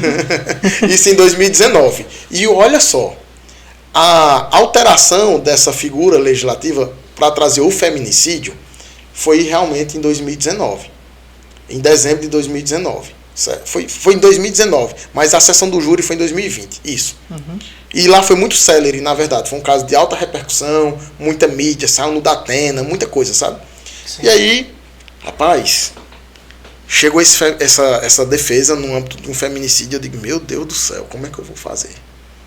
Porque eram muitas dúvidas, muita informação, era o negócio do momento, todo mundo falando. Uhum. Eu digo, rapaz, será que eu estou preparado para isso? Teve o primeiro júri, na verdade, que também teve esse exercício mental. Uhum. A gente pode abordar se der tempo, mas esse foi emblemático, porque era um primeiro caso de feminicídio, assim, de um tribunal do júri abordando isso. E eu me lembro muito bem que teve esse aspecto de insegurança, viu, Lázaro? De insegurança. E de muito teste de equilíbrio emocional. Eu me lembro que eu cheguei lá na comarca de Jarinu, viajei para São Paulo, e aí eu fui falar com o magistrado. O magistrado não estava no dia anterior à sessão. E aí ia tentar despachar a situação com ele e não deu certo. E fui despachar com ele minutos antes do júri. E aí, quando eu entrei na sala do juiz, o juiz já olhou assim para mim. Desse jeito. O juiz olhou assim. Não me dei boa tarde. A sessão era à tarde. Uma questão atípica. Eu fiz 2 júris. Participei, na verdade, de 2 sessões do júri. Eu não gosto nem de dizer que fiz júri, porque quem faz júri, todo mundo faz o júri. Todo mundo faz o júri. Né? É o conselho de sentença, 25 pessoas, mais o juiz, mais serventuário, mais advogado, assistente à acusação, o réu, o promotor, né? A plateia, a população. Então eu participei desse júri e foram 2 na minha vida até então, que as sessões começaram à tarde, 2 horas da tarde. Foi lá em Jarinu e outro no dia 11 de setembro de 2018. Eu lembro das datas. 11 de setembro de 2018 e 11 de setembro a queda das Torres Gêmeas, né? A 11 de setembro de 2018 em Assaré. Minto, Antonina do Norte. E aí, Antonina. E aí, cheguei lá, o juiz olhou assim pra mim. Tipo assim, que tem esse ar de meio que menosprezo, ou de, poxa, esse cara aí não sabe de nada, ou é uma criança, eu era mais novo, logicamente, ou eu pensei que era um senhor e tal, pegou um caso desse, pesado desse, isso aí não vai dar de conta não. Aquele olhar preconceituoso. Sim. E aí eu fui dialogar com ele indeferiu alguma situação, eu disse na cara dele, excelência, pois eu vou abrir a sessão já arguindo as nulidades. Disse pra ele assim, porque realmente eu tenho que arguir nulidade no início da sessão. Após apregoadas as partes, iniciada a sessão, a primeira nulidade que eu vislumbrar eu tenho que arguir naquela hora, senão preclui. E aí não vai valer de nada numa possível apelação. A não ser que seja agora, se a nulidade ocorrer durante a sessão, no primeiro instante após a ocorrência da nulidade, eu também tenho que anunciar e fundamentar e registrar em ata, para ter validade jurídica. Enfim, aí teve a sessão, aquela coisa toda. O cliente tinha sido condenado por uma qualificadora que não existia respaldo probatório, que era a crueldade, certo? O perito, ele estava sendo... A pronúncia tinha trazido um motivo que impossibilitou a defesa da vítima. Tinha um motivo torpe, 3 qualificadoras, mas 3. Motivo torpe, dificultou ou impossibilitou a defesa da vítima e a questão de crueldade. Só que a crueldade é uma questão, até quem está nos ouvindo aqui e vendo, a crueldade é uma questão mais técnica. Porque a crueldade ela tem que estar explícita num laudo cadavérico. O perito ele vai dizer se aquele delito... Mais técnico. Se aquele delito foi cometido mediante asfixia, fogo, mediante veneno, entendeu? Não sou eu que vou, não é o juiz, não é o réu dizer, eu fui cruel. O pessoal confunde crueldade com brutalidade. Compreende? Entendi. Porque você jogar uma pedra na cabeça de uma pessoa, você pegar uma pedra que pesa mais ou menos 15 quilos, um paralelepípedo desse tamanho, e você jogar na cabeça de uma pessoa e esmagar a cabeça daquela pessoa, num ato só, instantâneo, você olha e diz, porra, esse cara foi cruel. Mas necessariamente aquilo se trata de crueldade? Não. Num olhar técnico, acurado, e num olhar preciso, aquilo não é crueldade. O leigo, e nós não somos leigos, nós somos operadores do direito. O leigo pode até achar que foi cruel. Pô, foi cruel, foi desumano. Não confundir. Ele vai achar assim, todo crime de homicídio não é cruel, não? Isso. Matou? Tirou a vida de um ser humano, perfeito. Essa percepção do leigo. Isso. Mas não confundir crueldade com brutalidade. Foi isso que eu esforcei lá no plenário do júri. Que ele foi brutal, por exemplo, a desferir tantos golpes de faca.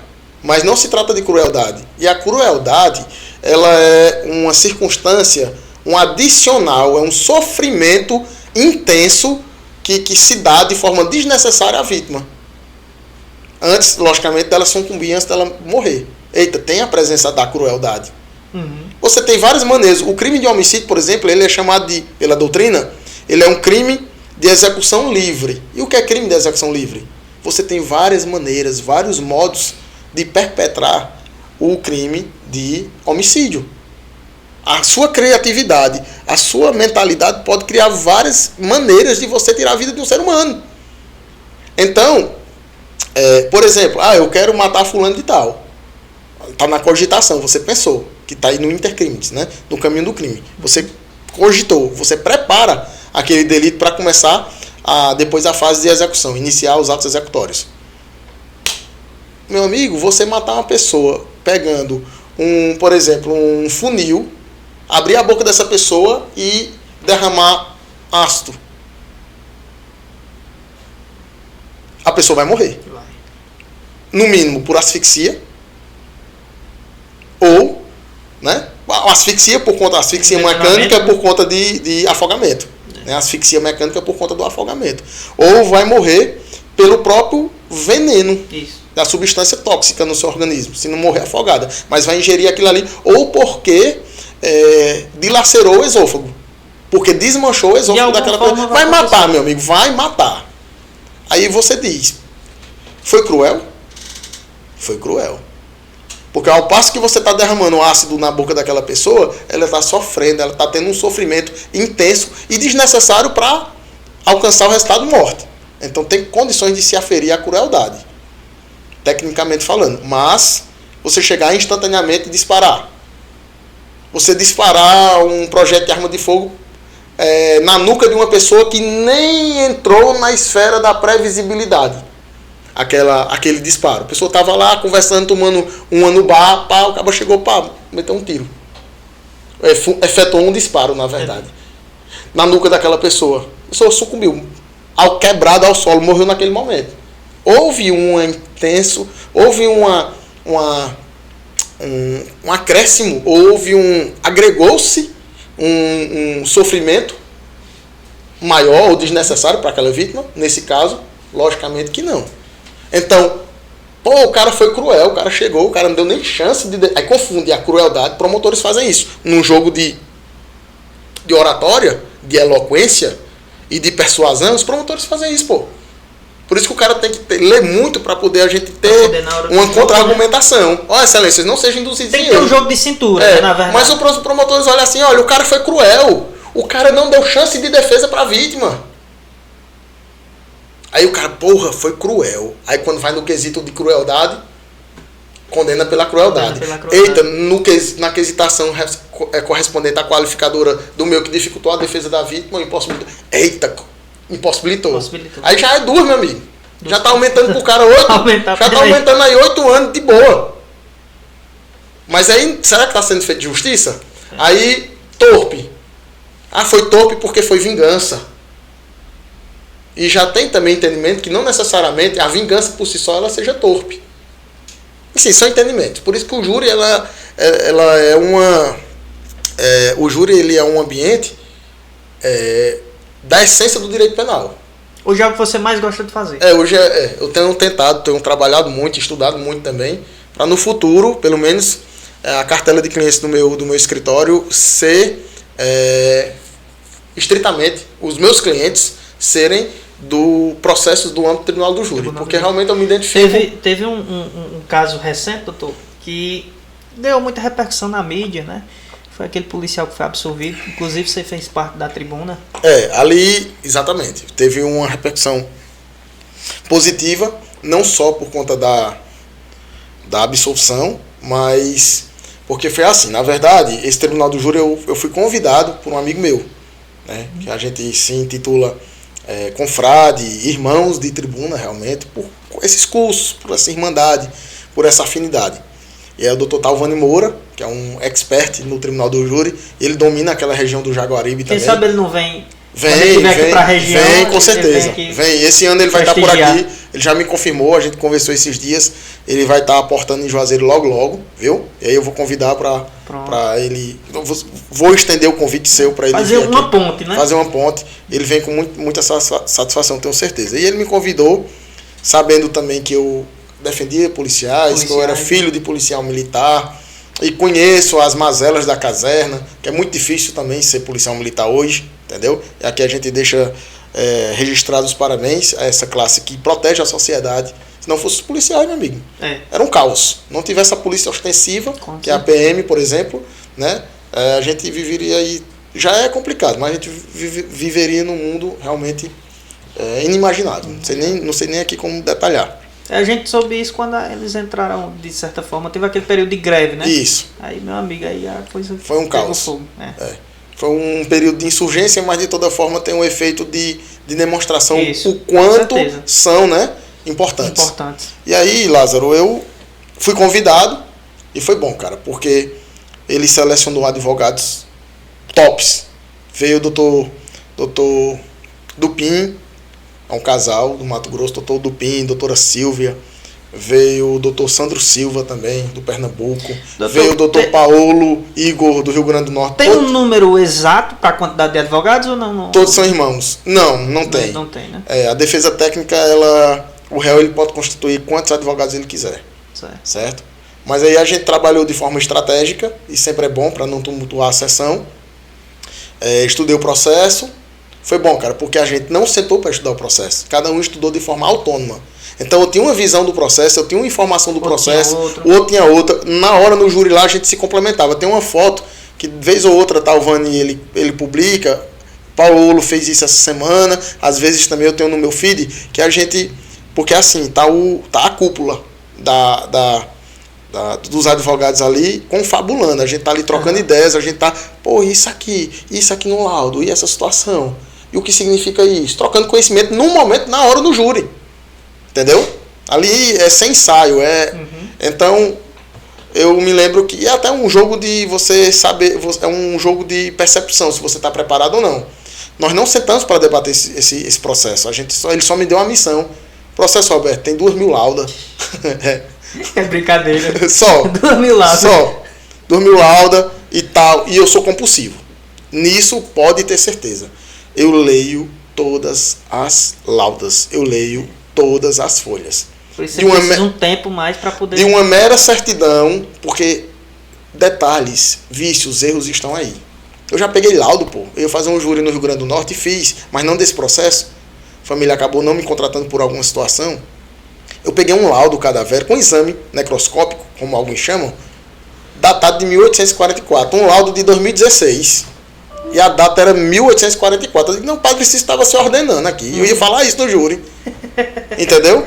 Eu já peguei processo, por exemplo, que você foi na delegacia e prestou um boletim de ocorrência. Você fez o boletim de ocorrência. Você registrou a ocorrência, que era relativa a um homicídio. Doutor Lázaro, fulano tal, noticiante, da hora da notícia, data do fato. Tem tudo isso discriminado no BO. A autoridade que registrou o BO, a autoridade policial, o declarante daquele BO, que é o noticiante, que vai assinar. Aí como é que tu declara num BO o que aconteceu e quem assina sou eu? Eu já fiz júri disso aí. Eu já consegui absolvição por isso aí, pô. De dizer, ó, vamos acreditar em tudo que está nesse processo? Se o nascedouro desse processo foi o BO, Lázaro narrou o fato, ele é um noticiante e quem assinou foi fulano de tal. Aí, meu amigo, na hora o promotor botou a mão na cabeça, meu Deus do céu, e não sei. Sem saber o que fazer. Sem saber o que fazer. No final, eu me lembro que teve um ofício para a CGD, para o delegado explicar o que era aquilo ali. Porque no mínimo ali, eu argo isso no plenário também, que no mínimo ali tinha acontecido uma falsidade ideológica. É. Né? Uma falsificação de documento público. Colocar informação, né, de um noticiante X e José fala e quem assina é João. João, fulano e tal, é. Não, aqui não passa não. Outra situação também que eu consegui, por conta de detalhes, de dados imprecisos, a questão, teve um júri bem interessante. Deixa eu ver se eu me lembro aqui. Já tinha lembrado aqui agora. É tanta situação, meu irmão, que eu digo, meu irmão, isso aqui vai... Por conta de documento, né? Por conta de documento. Por conta de documento. Quando eu me lembrar agora eu falo, mas aconteceu umas 2 ou 3 vezes. Então eu vejo tudo, assim, eu tento ver tudo, eu anoto tudo, entendeu? Para poder, numa sacada ali, no jogo rápido, até pra gente dizer que a outra parte não sabe. Doutor, você não viu não isso no processo? Não sei onde é que está não. Às vezes o promotor fala. Está na página tal, doutor. Está na página tal e só mostra que Vossa Excelência não estudou. Aí vem aqui pedir a condenação do meu cliente. Entendeu? Aí quando você adquire credibilidade, você adquire respeito, você adquire... Pô, esse advogado não está mentindo, não. Porque o advogado tem essa pecha. Parece que na justiça só quem mente é advogado. Eu falei isso no júri um dia. O juiz ficou um pouco chateado. E eu provei que a testemunha estava mentindo. Eu provei que a suposta vítima estava mentindo. E terminei a fala dizendo, olhando para os jurados. É porque só quem mente na justiça é o advogado. A gente peticiona, o juiz olha aquela petição ali achando que o que o advogado está falando é mentira. A gente vem aqui para o plenário, a gente já vem, é um mentiroso para tirar um criminoso da prisão. E quando a gente lê a teoria dos jogos, a gente percebe que realmente é um jogo processual. E que não venha com essa história para cima de mim. No passado sim, hoje mais não. Não, porque eu vejo professor dizendo, não, todo processo tem 2 versões. É mentira. Um processo criminal, ele tem 2, 3, 4, 5, 6 versões. Porque um testemunho ou uma declaração, ele é uma retrospectiva daquilo que alguém viu ou daquilo que alguém ouviu. E interessante, a gente tem que entender que um processo criminal ele pode ter 5 versões. 5 motivos do crime, motivos diversos. Só que algumas autoridades policiais, não vou generalizar, algumas autoridades policiais, elas selecionam aquela versão que para aquele momento já se completa, já é perfectibilizado com aquilo que ele tem. Pô, se ele tem um suspeito X como principal e o cara chega e confessa, ele vai investigar para quê? Ele vai dizer, foi fulano de tal por conta disso, porque levou um chifre. Matou a mulher, uma hipótese. Foi fulano de tal porque levou um chifre, matou um amante. Aí o cara chega, fui eu mesmo, matei o cara. Às vezes o cara nem matou, mas para insuflar o ego, pô, todo mundo sabe que eu fui corno. E tá todo mundo dizendo que fui eu que matei. Mas o cara morreu, não fez nem ele. Foi um agiota que foi atrás, que o cara tava devendo dinheiro a ele. Mas todo mundo sabia que o cara era chifrudo e o cara tava tão humilhado. Fui eu mesmo, doutor, fui eu que matei, que eu sou homem. Entendeu? Tem essas situações. Tem. Mas as pessoas acham que não. E eu sei que sim. Então nada é impossível dentro do processo criminal. Eu faço um gancho, nada é impossível. Chego para o cliente e digo, meu amigo, se você disser para mim, e eu acredito no meu cliente, eu acredito naquilo que ele diz. Agora, se eu descobrir que ele está mentindo, que ele está forjando, que ele tá... Aí eu chego pra ele na real. Já fiz isso em delegacia. Na hora, no flagrante do cara. O cara contou, bicho, uma história pra mim assim. E eu digo... E eu era o único advogado ali. E todo mundo olhava pra mim na sala e dizia, e aí, doutor, e aí? É isso aí, doutor, é isso aí, tem que falar isso, doutor. Espera aí, tem. Aí eu olhei assim, olhei pro lado, olhei pra quem tava ouvindo, familiares e tudo. Aí eu digo, meu irmão, essa é a história que tu quer dizer pro delegado? Aí ele disse, não, doutor, é a verdade. Eu digo, cara, é o seguinte, você pode mentir pra sua mãe, você pode mentir pro seu pai, pro seu irmão, sua professora, sua mulher. Você pode mentir para quem você imaginar, quem você quiser. Agora, não minta para mim, não. Ele, doutor, não tô mentindo, não. Começou a chorar. E olha, eu tava no flagrante, eu tava para ser... Eu fui contratado, mas não tinha nem recebido, mas eu tava na delegacia, eu podia ser até enxotado de lá. E confrontei o cara, e eu confronto. E aí, eu disse, bicho, é o seguinte... Assim, não tô falando bicho aqui, muita gíria, mas um ambiente mais leve. Mas, eu digo, olha, meu senhor, é o seguinte... Se eu, que sou teu advogado, não estou acreditando nessa história, imagina um delegado que já tem um pré-julgamento. Ele já tem um preconceito seu, né? Com acento, tracinho, conceito, não um preconceito a gente fala às vezes e fica preconceito, poxa, está falando preconceito, a concepção de que você é culpado, de sua culpabilidade, e eu não estou acreditando, o delegado vai acreditar. Então vamos aqui, o que foi que aconteceu? Aí começa a chorar, pede pra sair, pra não sei quem sair. Não, só quero falar pro senhor, não sei o que, não sei o que, não sei o que. E é assim que a gente atua. E aí, voltando que uma coisa puxou a outra. Volta agora para São Paulo. Você perguntou questão emblemática de um processo, e eu disse que era uma situação verídica. Como eu sou compulsivo de começar uma coisa... Tipo, se eu começar uma petição 9 horas da manhã, eu só desocupo aquela petição quando eu concluo. Que a coisa que eu tenho mais ódio na minha vida, e é verdade, é reler petição para saber se tem erro. Eu vou ali lendo um parágrafo, corrijo, vírgula, alguma coisa, e entendeu? Quando eu finalizo, eu sei que ela está pronta. Ela não vai precisar ser revista, no caso. Aparentemente, que eu sou falível, eu posso ter erro, mas aparentemente eu não vou precisar reler para poder protocolar. Porque eu vou construindo, vou lendo, isso aqui foi legal, volto no parágrafo, então eu sei o que é que está lá. E aí, eu só gosto de revisar a questão de formatação, porque às vezes a gente vai transformar em PDF, corta a página, corta uma foto. Mas a coisa que eu tenho mais ódio na minha vida é reler uma petição minha. Tipo, não, eu vou terminar amanhã, e tem 10 laudas, aí eu vou ter que ler as 10 para eu retomar o meu raciocínio. Eu não gosto. Aí eu estava no escritório, a gente não tinha nossa casa, né? Eu já moro com minha esposa e a gente montou um escritório em casa. Só para estudos, realmente. Tem muito processo lá para estudo de caso. E aí, eu estava no escritório aqui no centro, era mais ou menos uma meia-noite, e Dalma já tinha ligado para mim várias vezes. Tu não vem não. Eu vou só acabar esse volume. O processo lá de Jarinu tinha cerca de 7 volumes. Se repete muita coisa, inquérito, não sei o que, habeas corpus e tal, mas... Era em torno de 5 a 7 volumes. Eu disse, vou só terminar esse volume. Aí Dalma disse, não, mas tá tarde, tem que ter cuidado, o centro é perigoso e tal, não sei o quê. Aí eu digo, não, mas eu vou já. Quando eu terminar, eu tô só terminando aqui o inquérito. Tô terminando o inquérito aqui, já. Juro, meu amigo. Quando eu peguei o volume, Primeira página que eu voltei assim, que eu abri o processo, vi a foto da vítima. Esfaqueada. Faca, sangue, a roupa que ela tava no dia. Ixi, foi impactante, cara. Me deu um pressentimento muito ruim. Me deu uma situação muito... Sem coisa sobrenatural mesmo. Uhum. E fiquei lá no escritório. Fiquei com aquela impressão. E no escritório tem umas prateleiras.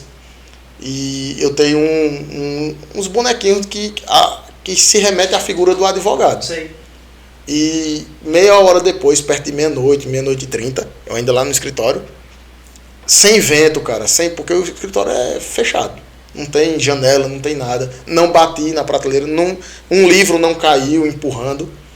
Um desses bonequinhos do advogado, ele caiu e quebrou a cabeça. Juro. Na hora o cara... Meu amigo, quando isso aconteceu, juro, deu um gelo assim em mim, uma situação. Meu amigo, eu não fechei porta de sala. eu não fechei nada. Eu corri, deixei o computador lá, deixei o processo como estava. Juro. O carro estava mesmo em frente ao escritório. Só baixou o portão, fechou o portão?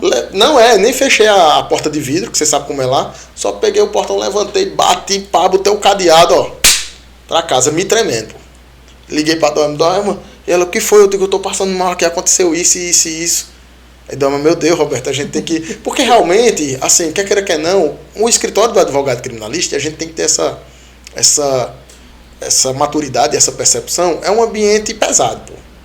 É um ambiente pesado. Se a gente for... Não é um ambiente de energias negativas, mas... Porque lá também tem alegria, lá também tem riso, lá também tem vitórias e tal. Mas assim, a gente recebe muita carga negativa. Isso. O cara que entra no nosso escritório, ele já entra aflito. Ele tá preso ou tá na iminência de ser preso. Ou tá preso ou tá na iminência. Por isso que todo caso ele é urgente. Ou vai ser preso ou tá preso. E aí o que é que acontece? O cara já vem com a carga, com a condenação, na iminência de ser condenado, ou alguém morreu, uma família chorando assim diante de você, olhando você como a última esperança, o último recurso, entendeu? Uhum. Então, realmente, eu não sei, mas assim, se for falar de questão sobrenatural, numa experiência sobrenatural com o processo, por isso que esse processo ele é muito marcante, eu sempre conto essa história, foi esse caso aí, pô. E eu fiquei até impressionado. Fiquei muito, que eu tenho uma questão... Eu tenho umas coisinhas também, um pouco de toque, entendeu? Uhum. Eu tenho meio que umas superstições doidas também aí. E eu fiquei, meu irmão, essa causa não é pra mim, não. Rapaz, eu vou renunciar, eu vou devolver esse dinheiro. Fiquei. Aí, Doema. Na verdade, Doema também... Eu postei esses dias, ontem eu postei uma homenagem que a gente faz, se a gente vai participar do tribunal do júri alusivo a algum feminicídio, a gente tá indo, eu estou indo, e meus amigos também, o mais próximo do júri, Vinícius, Elias... Ele está indo com a gravata lilás, uma forma de homenagear, de demonstrar respeito às vítimas. O criminalista, ele não, eu coloquei no feed, o criminalista ele não aplaude o crime, não aplaude o criminoso. Muita gente pensa, né? Nós podemos ser, eu já fui vítima de roubo, por exemplo. Entendeu? Já fui vítima de roubo. Então, assim, nós também estamos à mercê daquilo ali. Mas a gente quer o quê? A aplicação do direito conforme a própria lei prevê. Só isso. Entendeu? E frustração não temos que ter. Não existe causa ganha, também não existe causa perdida. Uhum. Você tem que entender que você tem que entender de forma estratégica também. Pô, tinha tudo para ser absolvido, esse juiz não entendeu, condenou. Veja aquilo como um potencial meio de aquisição de mais honorários. Ah, não, mas você vai só pro lado capitalista? Não. Veja um lado positivo, porque tem advogado. No início eu ficava meio frustrado. Pô, meu irmão, teve essa condenação, era para ser absolvido, o juiz não viu isso, não viu aquilo, você fica meio frustrado. Até no júri também, causa esse impacto. Você faz com toda a garra, você tem tudo ali para sair uma absolução, mas as pessoas entenderam por condenar. Então você tem que ter... Hoje, eu olho para o cliente, antes da sentença sair, eu chego para ele reservadamente e digo, você foi defendido? Você se sentiu defendido? Você entende que você foi defendido hoje aqui ou você acha que eu não fiz nada em seu favor? Não, doutor, o senhor fez de tudo. Pronto. Está na mão de Deus agora, porque os jurados já julgaram. Eu já fiz o meu papel e você fez o seu. Pronto, daquilo ali eu já saio com a alma leve. Lavada, leve. Eu não tenho mais... Porque eu chego, foi condenação, mas eu dei o meu melhor. Eu fiz o meu melhor. Eu não tinha outros argumentos. Eu não esqueci alguma coisa de fazer ou de falar. Então... Também não posso nominar a vontade de 7 pessoas. E também não são todos os casos que a gente vai levantar uma tese absolutória.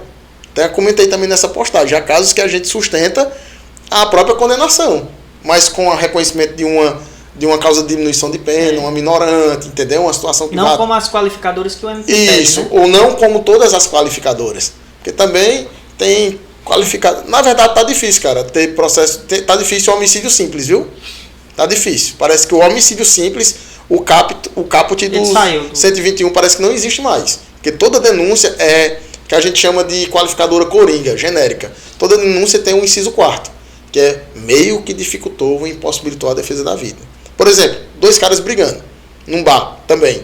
Aí não tem aquelas faquinhas de serra? Todo bar tem, no mínimo de serra, que é para cortar linguiça com cebola. Acaba tomando uma, o tira-gosto. Aí começa uma discussão, não sei o que, o cara pega a faca, dá uma facada no tórax dele. Na terceira interseção intercostal aqui. O que é isso, pô? É entre as costelas. Mas o cara falando isso no miúdo fica bonito, né?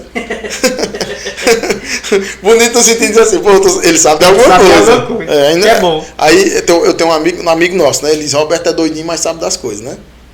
E aí, o capá deu a facada. Aí, porque teve a presença faca, o Ministério Público vai dizer o quê? Impossibilitou a defesa da vítima. Porque a vítima estava desarmada. Mas isso é impossibilitar a defesa da vítima? Aí você vai analisar o laudo, tá lá, a vítima com várias lesões nas palmas da mão. Que tentou. Então, se a vítima fez isso para se defender, não impossibilitou a defesa da vítima. Se a vítima tem escoriação, que tentou, porque segurou a faca e a faca foi puxada e deslizou aqui na palma da mão, tem essa lesão, então a vítima se defendeu. Aí chega o advogado para mostrar que efetivamente teve uma defesa da vítima e não uma impossibilidade dessa defesa. Roberto, infelizmente a gente já está chegando ao nosso fim, né? Rapaz, tava tão bom aqui, 2 copões d'água aqui. Estamos tá finalizando show. Aqui. Aí pro terceiro. Finalizando o nosso encontro. E aí, para a gente concluir essa nossa conversa, é um bate-papo bem sem terno, sem gravata. É bom demais, foi bom, cara. Até bem tranquilo. O cara falando gíria aqui de boa. Bem tranquilo, então só mesmo lhe agradecer. E o Pix? O Pix vai ter que cair, pô, vem aqui. Chama o cara, tira o cabo de casa, eu podia estar descansando e tudo. Não é? Né? Então só mesmo lhe agradecer. Eu tenho uns prints aqui na conversa no WhatsApp, tu prometeu. E deixar um recado aí para os estudantes de Direito, ou quem quer começar a faculdade de Direito, ou quem já está exercendo a profissão de advogado. Qual a dica, assim, o que é que você diria, assim, para um cara que está iniciando a advocacia, alguma coisa assim? Porque, na verdade, esse nosso projeto aqui do podcast não é só para a questão do advogado, né? A gente está aqui, eu sou advogado, você é advogado, mas nós também temos a pretensão de chamar profissionais de outras áreas, né? Como, por exemplo, empreendedores, né? Porque o advogado também é empreendedor, né? Ele tem que estar gerindo ali seu escritório. É uma máquina ali que a gente tem que estar. Então, qual a dica assim, que você daria para um advogado, um estudante? Suas últimas palavras? Assim, minhas últimas não, eu vou falar algumas palavras, viu? Que eu pretendo ainda continuar vivo. Toca. Não, assim, cara, eu não vou falar nem para a questão do advogado em si também. Eu vou falar de um modo geral. Faça aquilo que você se sente bem. Porque eu já desenvolvi muitas atividades, eu já falei, e por muito tempo eu desempenhei algumas atividades e eu não me sentia bem em exercer. Tipo, eu acordava e dizia, não acredito não. Rapaz, de novo. Eita, não acredito não. Vou de novo para aquele setor, vou de novo fazer isso. Você sentiu uma carga negativa e você ia na pura obrigação. Então faça aquilo que você realmente... Que lhe dá prazer. Que lhe dá... Olha, eu tenho uma satisfação em ler um processo. Quando chega uma causa nova para mim, eu quero acabar logo aquele caso ali. Eu quero já ter uma percepção daquele processo. Eu tenho o mesmo desejo de acabar o processo e ter uma análise jurídica, de ter um parecer, como eu tenho de ser contratado. Compreende? E como eu tenho depois de resolver a situação.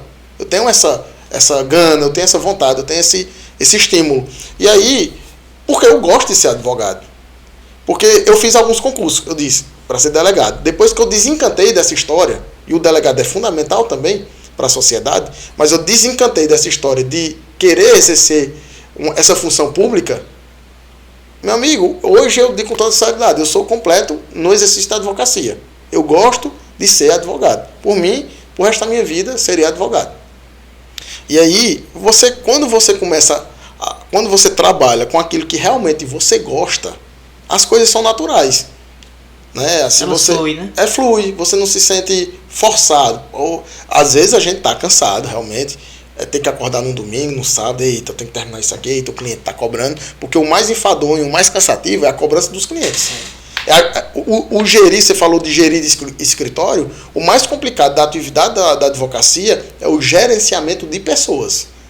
Alguns advogados têm problema de gerenciamento financeiro, de agenda, né, de gerenciar a sua agenda no escritório. Mas o mais complicado, realmente, porque são pessoas, entendimentos diversos, às vezes não confia no advogado, faz diversas consultas com outros colegas. Então, assim, é você realmente gostar daquilo que você faz. Se você gostar, não, mas eu sou jardineiro, eu sou pintor. Mas você faz porque você gosta. Você quer ver a pintura daquela peça daquele carro perfeita, sem nenhuma bolha de ar, sem nenhuma imperfeição, sem nenhum arranhão, show. devidamente polido, então continua, porque vai dar certo. Né? Não tem profissão ruim. Não existe profissão ruim. Existe profissões. Existe afinidade. Pô, quantas vezes você não vê um juiz que ele tem alma de delegado? É o cara que. É o juiz que quer entrar no carro na viatura da polícia para poder sair prendendo o povo. Investigar. Quantas vezes você não vê um promotor brigando com o juiz porque o juiz indefere uma situação e ele quer julgar aquilo ali? Não, porque meu entendimento... Não, meu amigo, entendimento não. Você é parte aqui. Quantas vezes você vê um advogado que ele tem veia de promotor? O cliente está ali para contratar o advogado, para o advogado lançar uma tese que vai favorecer o cliente. O advogado, a primeira coisa que o advogado faz é: meu irmão, aqui para ti, vou lhe dizer. Não tem o que fazer não. Essa condenação vai ficar assim. Você já foi condenado... Está ali contratando no inquérito. O advogado chega, pelo amor de Deus, ainda disse que é criminalista, com todo respeito. Confessa, é melhor. Oxi. Ei, tu confessando é melhor porque tu vai ajudar o delegado. O delegado vai ver com bons olhos. Meu amigo, vai ver com bons olhos porque tá concluindo o inquérito dele em 70%. Ele tá fazendo o que ele queria que acontecesse. Exatamente, mas eu não vejo essa pessoa ser vocacionada. Então, assim, partir para a vocação.